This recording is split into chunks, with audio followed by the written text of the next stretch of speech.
दोस्तों, कुछ दिनों पहले जब हम इंडिया में पेमेंट लेने देने की बात करते थे तो एक ही कंपनी का नाम हमारे दिमाग में आता था और वो था पेटीएम। आज के इस वीडियो में हम जानेंगे पेटीएम के बारे में। ये जानेंगे कि पेटीएम जब से स्टार्ट हुआ यानी जब से वह सफल हुआ, इस पूरी जर्नी के बारे में हम जानेंगे। यानी पेटीएम के राइज एंड फॉल दोनों के बारे में इस वीडियो में हम डिस्कस करेंगे। तो सबसे पहले बात करते हैं पेटीएम की राइज की, यानी पेटीएम की सफलता की। साल 2000 में विजय शेखर शर्मा ने एक कंपनी को फॉर्म किया, उसका नाम था 197 कम्युनिकेशन, और इसके अंदर एक एक करके उन्होंने बहुत सारे प्रोडक्ट ऐड किए। इसमें से एक प्रोडक्ट था पेटीएम, जो उन सब में सबसे ज्यादा सक्सेसफुल निकला। बाकी के प्रोडक्ट्स का नाम अगर आपको बताऊं तो पहला प्रोडक्ट का नाम था पेटीएम मॉल, फिर पेटीएम पेमेंट गेटवे, फिर पेटीएम इनसाइडर, फिर पेटीएम फर्स्ट गेम्स और फिर पेटीएम स्मार्ट रिटेल। साल 2010 में पेटीएम यहाँ पे लॉन्च हो गया था मोबाइल और डीटीएच रिचार्ज सर्विसेज के लिए। 2013 में यहाँ पर पोस्ट पेड और बिल पे और डाटा कार्ड्स के लिए भी पेटीएम का रिचार्ज लॉन्च हो गया था। और आखिर में 2014 में पेटीएम वॉलेट लॉन्च हो गया था, जिनकी सबसे पहले इंटीग्रेशन जो इनको मिली वो मिली इंडियन रेलवे से और उबर के साथ। फ्यूचर में टाइम टू टाइम पेटीएम को काफी इन्वेस्टमेंट मिली, जो कि उन्हें अलीबाबा ग्रुप से मिली, उसके बाद उन्हें रतन टाटा जी से मिली जिन्होंने इसे बैक किया। उसके बाद उन्हें वारेन बफेट की कंपनी बर्थसाइज हैथवे से $356 मिलियन की इन्वेस्टमेंट मिली। बर्थसाइज हैथवे ने इसमें 3 से 4% स्टेक लिए थे।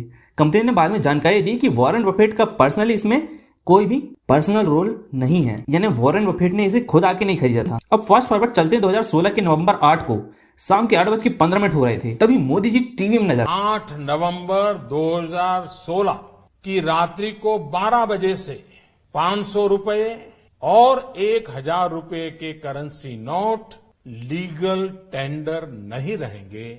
पेटीएम के चीफ ऑपरेटिंग ऑफिसर किरण रेड्डी का फोन नॉन स्टॉप बजना शुरू हो गया था।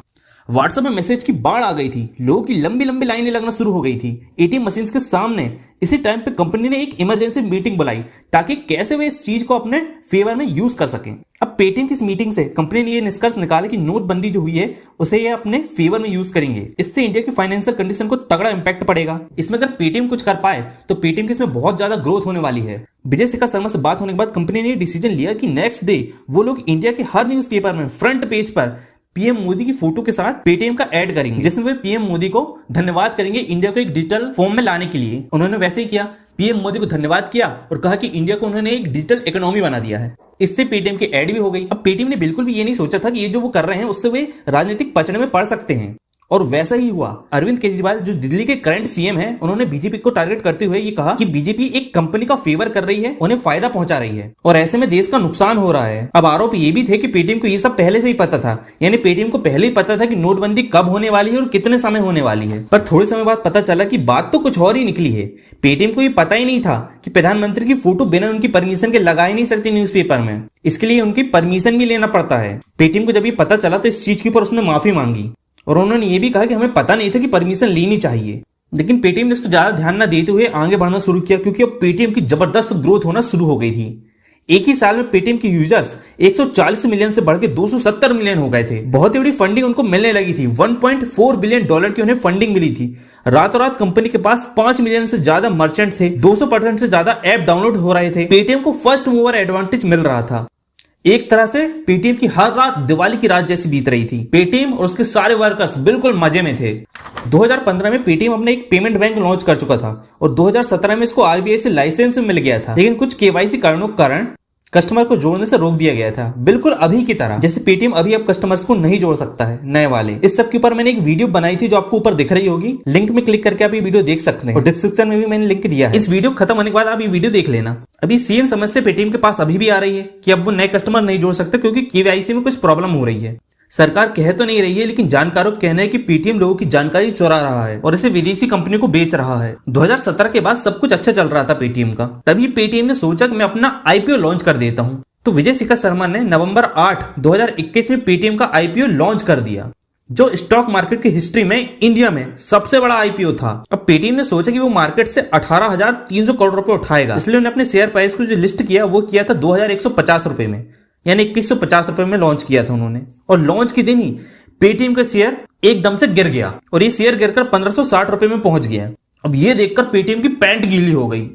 इसके बाद से पेटीएम अब तक नुकसान में है और अब शेयर की कीमत 580 रुपए रह गई है। अब अगर विद्वानों की माने तो उनका कहना है कि कंपनी की कीमत बहुत ही ज्यादा रख दी गई थी।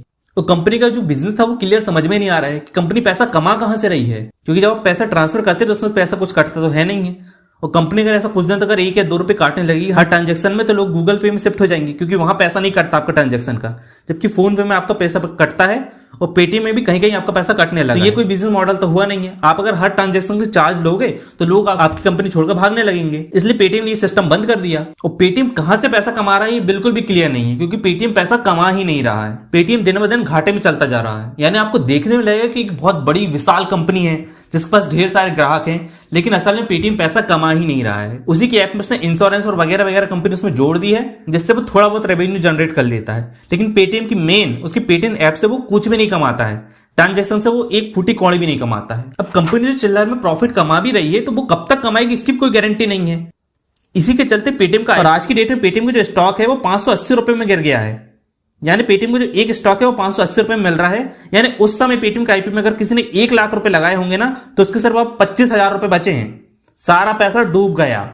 मैंने तो पेटीएम का आईपीओ नहीं खरीदा, आपके पास है तो आप भी बेच दो। अगर आपको हमारा वीडियो अच्छा लगा है तो हमारे चैनल को सब्सक्राइब कीजिए। धन्यवाद।